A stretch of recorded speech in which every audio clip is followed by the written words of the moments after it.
అందరికీ నమస్కారం. మా వాళ్ళందరూ పరిచయం కమ్మా.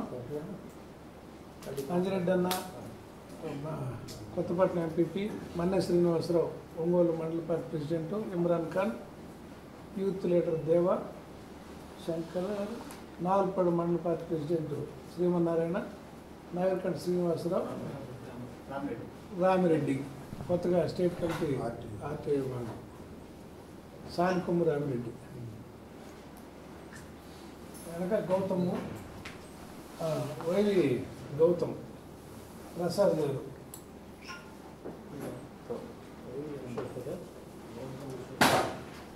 గౌతమ్ అశోక్. ఈ పోస్ట్ వచ్చి నాకు అర్థమైంది, వెయిట్ చేయి, మంచి పోస్ట్ వచ్చి నాకు అర్థమైంది.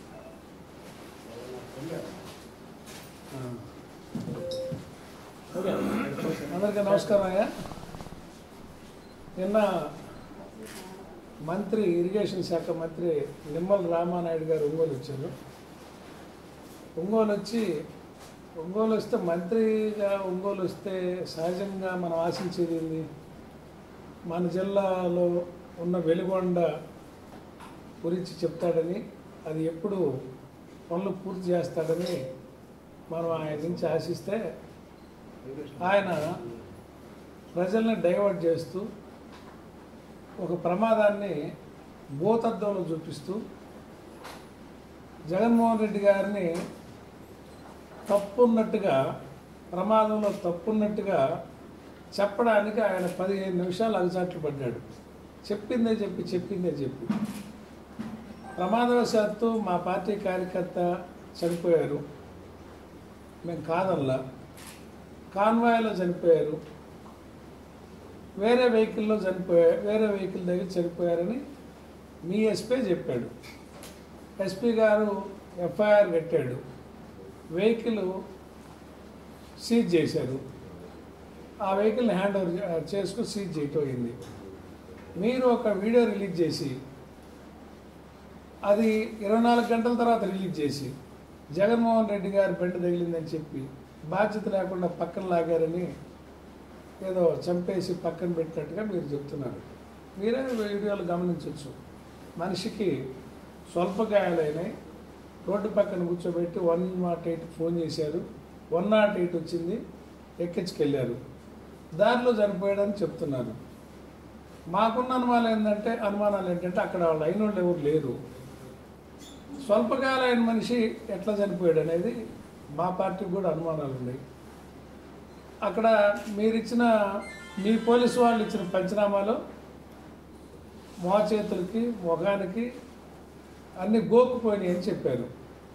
గోక్కుపోయి గీతలు పడి ఏమాత్రం ఫ్రాక్చర్ లేకుండా, ఎక్కడ కాలు కానీ, చెయ్యి కానీ, కాలర్ బోన్ కానీ ఎక్కడ ఫ్రాక్చర్ అనేది కనపడకుండా, ఫైండింగ్స్లో పోస్ట్ మార్టం ఫైండింగ్స్లో లేకుండా ఎట్లా మనిషి చనిపోతారు అకారణంగా ప్రమాదాల్లో? ఒకసారి అది ఆలోచించుకోవాలి. అయితే సాక్ష్యం లేదు కాబట్టి ఇట్లని మేము చెప్పలేని పరిస్థితి. ప్రమాదం జరిగింది, మా పార్టీ తరఫున ఆ కుటుంబానికి చేయాల్సిన సహాయం చేశారు. దాని గురించి ఒక మంత్రి ఈ జిల్లాకు వచ్చి చెప్పడానికి 15 నిమిషాలు టైం కేటాయించడం, జగన్మోహన్ రెడ్డి గారు ఉద్దేశపూర్వకంగా తొక్కిచ్చాడంటాం, అందుట్లో ఒక దళితుడిని తొక్కిచ్చాడంటాం. అయ్యా, మీకు దళితుల పట్ల ప్రేమ ఉందా?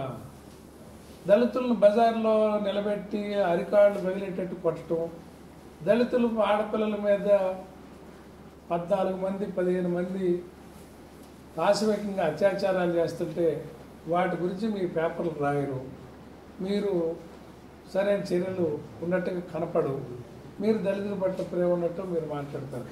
దళితులు వైఎస్ఆర్ పార్టీకి బ్రాండ్ అంబాసిడర్లు, మా పార్టీకి బ్రాండ్ అంబాసిడర్లు. మీరు ఎవరు ఎన్ని చెప్పుకున్నా ఎస్సీ కమ్యూనిటీస్ అంతా జగన్మోహన్ రెడ్డి గారు వాళ్ళకి హీరో.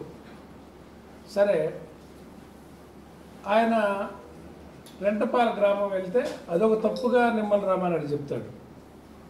రెంటపాల గ్రామంలో మా పార్టీ కార్యకర్త, గ్రామస్థాయి నాయకుడు చనిపోతే వాళ్ళ తండ్రి వచ్చి, అయ్యా మా వాడు మీకు వీరాభిమాని, నేను విగ్రహం పెట్టుకున్నాను, మీరు వచ్చి ఆ విగ్రహాన్ని మీ చేతులతో ఓపెన్ చేయించుకోవాలని ఆయన కొన్ని పర్యాయాలు జగన్మోహన్ రెడ్డి గారు అడిగితే ఓ బాధ్యతగా ఓ పార్టీ నా కార్యకర్త చనిపోయినందుకు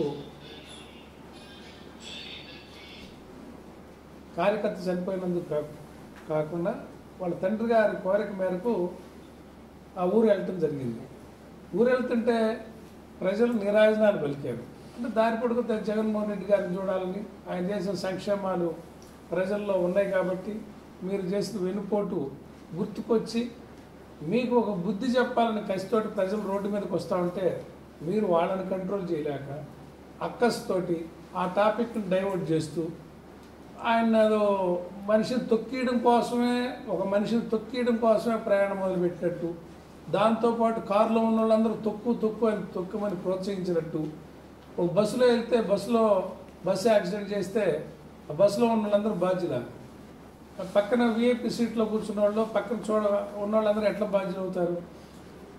మనందరికీ తెలుసు యాక్సిడెంట్లు అయితే వెహికల్ సీజ్ చేస్తారు, స్టేషన్ బెయిల్ ఇచ్చి డ్రైవర్ని పంపిస్తారు, పేపర్లన్నీ ఉన్నాయా లేదని వెరిఫై చేస్తారు, ఇంతే కదా. డ్రైవర్ని కోర్టు పెడతారు. అట్లా కాకుండా ఏదో వెహికల్ తీసుకెళ్ళిపోయి బుల్లెట్ ప్రూఫ్ వాకర్ని తీసుకెళ్ళిపోతున్నట్టు ఈయన నేరం A2, A3, A4, A5లని కారులో ఉన్న వాళ్ళందరినీ ముద్దాయిలుగా చిత్రీకరించడం, ఈ పెట్టి కేసులతో మీరు ఏం సాధించాలని మీరు ఒక మాట అడుగుతా. బాధ్యత లేకుండా ఆగలేదు, ప్రోగ్రాం క్యాన్సిల్ చేసుకోలేదు అంటే జగన్మోహన్ రెడ్డి గారు ప్రోగ్రాం క్యాన్సిల్ చేసుకోవచ్చు కదా అని నిమ్మల రామారెడ్డి మాట్లాడాడు అన్న. ఆ మాత్రం బాధ్యత లేదా అని. తమరికి లోకేష్ గారి పాదయాత్రలయ్యా ఎన్టీ రామారావు గారి స్వయాన మనవడు లోకేష్ కూతురు బిడ్డ అయితే తారక రత్న కొడుకు బిడ్డ, నందమూరికి నిజమైన వారసుడు. స్ట్రోక్ వచ్చి పడిపోతే పాదయాత్ర మీరు ఆపారా? లోకేష్ ఏమన్నా పాదయాత్ర ఆపాడా? కందుకూరు చంద్రబాబు నాయుడు వచ్చి కందుకూరులో అపోజిషన్లో సభ పెడితే కాలంలో పడి 8 మంది చచ్చిపోతే చంద్రబాబు నాయుడు సభ రద్దు చేసుకుని వెళ్ళాడా? ఏంటి మీరు మాట్లాడే మాటలు? పుష్కరాల్లో మీ ప్రచార పిచ్చితోటి మీరు షూటింగ్ కోసం గేట్లన్నీ వేసి ఒక్కసారిగా గేట్లు తీసి అంటే జనమందరం ప్రవాహంలాగా వస్తూ ఉంటే మీరు ఆ విజువల్స్ కోసం అంటే సినిమా ఇదేమన్నా నిజ జీవితాలతో ఆడుకొని గేట్లు ఒక్కసారిగా ఓపెన్ చేస్తే ఆ తొక్కిసలాట్లో ముహూర్తం ఉందని చెప్పి ఆ ముహూర్తానికి మీరు గేట్లు తీయటం, ఒకసారిగా ప్రజలు వచ్చి పడి ఒకరి మీద ఒకరు పడి 28 మంది చచ్చిపోతే మీరేమన్నా బాధ్యత వహించారా? క్షమాపణ కోరారా? మీరు ఎట్లా బాధ్యత గురించి మాట్లాడతారు? మీకు నోర్లు ఉన్నాయని చిన్నగా చెబితే ఏదో ప్రజలు నమ్ముతారని జగన్మోహన్ రెడ్డి గారిని ఒక విలన్న చేసి మీరు చెప్పాలనుకుంటే ప్రజల పట్ల హీరో ఆయన, రైతుల పట్ల హీరో. రైతుల కోసం రైతు భరోసా కేంద్రాలు పెట్టి రైతులకు గిట్టుబాటు ధరకిచ్చి రైతు భరోసా సంవత్సరం ఇచ్చి రైతాంగాన్ని అందరిని ఆదుకున్న హీరో ఆయన. వెల్ఫేర్ స్కీములతోటి పేదరికం బారదోళ్ళ హీరో ఆయన. ఆయన ఆలోచనలతోటి ఆయన ఆచరణతోటే మన రాష్ట్రంలో GST వసూళ్లు పెరిగినాయి, అభివృద్ధి పెరిగింది, రాష్ట్ర ఆదాయం పెరిగింది, రాష్ట్రం పురోగతి సాధించింది. దేశం అంటే మట్టి కాదో, దేశం అంటే మనుషులో అన్నారు గురిజాడ. మా దృష్టిలో అభివృద్ధి అంటే కుటుంబాల అభివృద్ధి, మా పార్టీ దృష్టిలో, జగన్మోహన్ రెడ్డి గారి దృష్టిలో వ్యక్తుల అభివృద్ధి, కుటుంబాల అభివృద్ధి సాధిస్తే ఆ దేశం ఆ రాష్ట్రం అభివృద్ధి చెందినట్టు. మీ దృష్టిలో 4 బిల్డింగ్లు కట్టి అంటే 4 బిల్డింగ్లు 2 బిల్డింగ్లు ఒక దిక్కు కట్టి వాటికి అద్దాలు పెట్టి అదొక్కటే అభివృద్ధి అని చెప్పి ప్రపంచం అందరినీ చెప్పుకోవాలని మీ ఆలోచన. రాజధాని కడతా ఉంటారు. ఎవరు వద్దన్నారు మీరు కడితే? పోయిన సంవత్సరం 5 ఏళ్లలో 40,000 ఎకరాలు 30,000 ఎకరాలు ఎక్వైర్ చేసి CRD అని పెట్టి ఆ రైతులందరూ ముంచి మీ మాటల్లో కొనుక్కున్న వాళ్ళందరికీ క్రయ విక్రయాలు లేక ఇరక్కపోయి నష్టపోయారు. మళ్ళీ ఇప్పుడు 50,000 ఎకరాలు అంటున్నావు. మీరు అంటే రైతులను మోసం చేసి ఆ భూమినే మళ్ళీ తాకట్టు పెట్టి రైతుల దగ్గర కూలింగ్ చేసి దాన్నే తాకట్టు పెట్టి మళ్ళీ లోన్లు తెచ్చుకొని ప్రభుత్వం నడపాలనే దుష్ట ఆలోచన. మీరు చేసే అన్ని తప్పులు పరిపాలన చేత కాదు. అంతెందుకు ఎన్టీ రామారావు గారి పేరున్న పథకాలు ఉన్నాయి. ఎన్టీఆర్ గారు చేసిన పథకాలు ఇప్పటికీ కూడు గుడ్డ నేడని చెప్పుకుంటున్నాం. రాజశేఖర రెడ్డి గారు చేసిన ఫీజు రియంబర్స్మెంట్ ఆరోగ్యశ్రీ అని చెప్పుకుంటున్నాం. జగన్మోహన్ రెడ్డి గారు చేసిన అమ్మఒడి లాంటి పథకాలు ప్రజల్లో ఫలానా ఆయనే చేశాడని చెప్పుకుంటున్నారే. చంద్రబాబు నువ్వు ఎన్నిసార్లు ముఖ్యమంత్రి అయితేవయ్యా, ఒక్క పథకం నీ పేరు చెప్పుకోలేరు. నువ్వు జనాన్ని ఉద్ధరిస్తానికి ఒక పథకం చేసావని చెప్పుకోలేవు. మాటలు తీయంగా చెప్తూ వీళ్ళు ట్రైన్ అయ్యి ఒక పేపర్లో తనకు సొంత మీడియా ఉందని అబద్ధాలని చెప్తూ చెప్పటం నిమ్మల రామానాయుడు స్థాయికి నిన్న మాట్లాడటం తగింది కాదని హితవు చెప్తా ఉన్నాం. ఆయన వెలుగొండ ఎప్పుడు పూర్తి చేస్తానో చెప్పినట్టయితే బాగుండేది.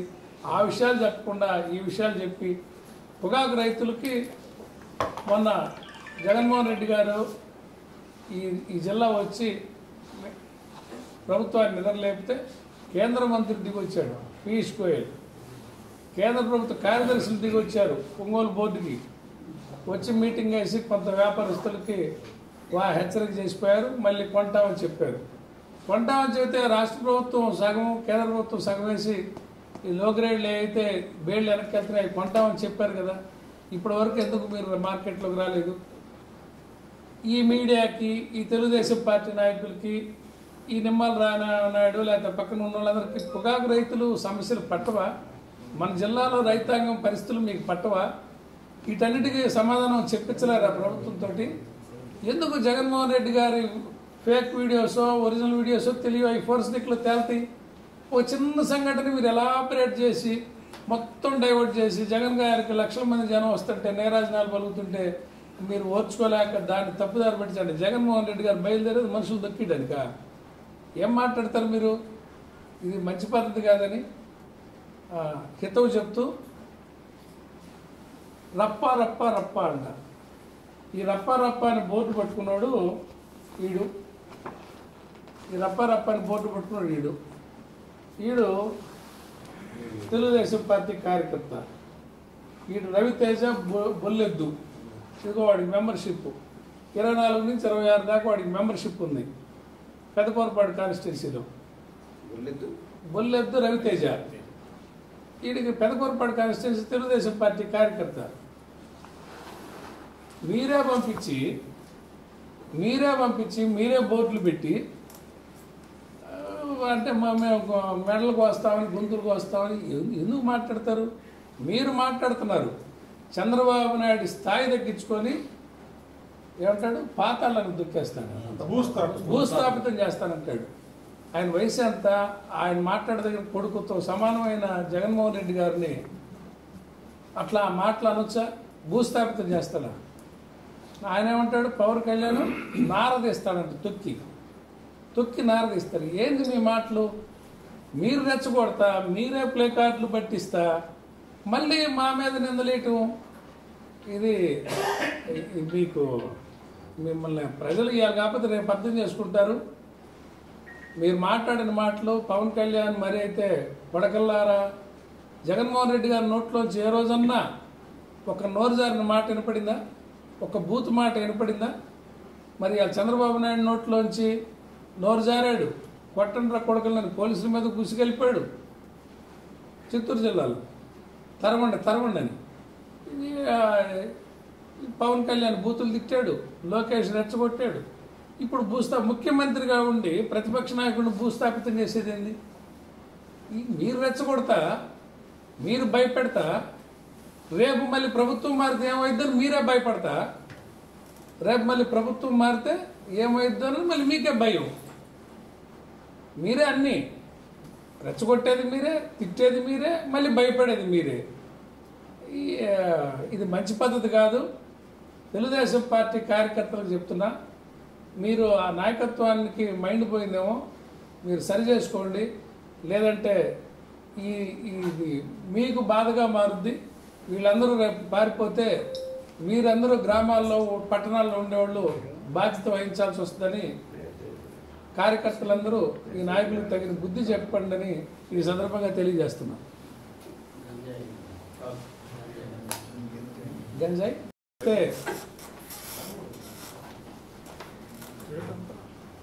మనకు తెలిసి మన కళ్ళెదురుగా మరి పత్రికలకు వచ్చిందో లేదో కానీ ఒక సిఐ మీద గంజాయి బ్యాచి గంజాయి దాగి మత్తులో ఒక సిఐ మీద దాడి చేశారని తెలుస్తుంది. ఇళ్ల మీదకి పోయి ఆడపిల్లల జోలికి వెళ్తున్నారు. ఎవరికి రక్షణ లేకుండా పోతుంది. నిన్న మా తెలిసిన ఆయన ఒక ఆయన నవభారతాల మీదకి వెళ్తూ ఉంటే పెద్ద ఆయన్ని కారు కొట్టి పెద్ద బాబాయ్ అంటే కారు ఎక్కుతా ఉంటాడు మత్తులో. అసలు ఇంత విచ్చలవిడిగా గంజాయి ఎందుకు వస్తుంది? మీరు సోషల్ మీడియాలో పోస్ట్ ఇస్తే ఆ తేగ ఎంత దూరం ఉందో తెలుసుకొని అరెస్టులు పెడుతున్నారే. గంజాయి తాగినోడిని పట్టుకుంటే వాడికి అమ్మినోడు తెలియదా? వాడికి అమ్మినోడిని పట్టుకుంటే సప్లయర్ తెలియదా? అసలు పోలీసులు తలుచుకుంటే ఎంత పని? గంజాయి ఎందుకు వస్తుంది? ఇది తెలుగుదేశం పార్టీ వాళ్ళే గంజాయి వ్యాపారం చేస్తున్నారా? ఏది ఇంత విచ్చలవిడితనంగా ఎందుకు వస్తుందని ఈ సందర్భంగా అడుగుతున్నా. దీన్ని అరికట్టాలని పోలీసు వారిని ఈ సమావేశం ద్వారా ఎస్పీ గారిని కంట్రోల్ చేయమని, ఒంగోలు ప్రజల్ని ఆడపిల్లలు కాలేజీలకు వెళ్ళి ఆడపిల్లలకి రక్షణగా ఉండాలని, ఈ గంజాయి వల్ల కూడా యువత చెడిపోవటం, తల్లిదండ్రులు భయపడటం, ఆడపిల్లలు వీళ్ళ బాధ్యతను పడి ఏ రోజు ఏం జరుగుద్దో అనే ఆందోళనలో పట్టణంలో ప్రజలు ఉన్నారు. దీన్ని ఎస్పీ గారిని సీరియస్గా తీసుకొని ఆ మూలాలు మీరు తలుచుకుంటే పెద్ద కష్టం కాదు, ఆ మూలాలే అరికట్టాలని ఈ సందర్భంగా కోరుతా ఉన్నాం.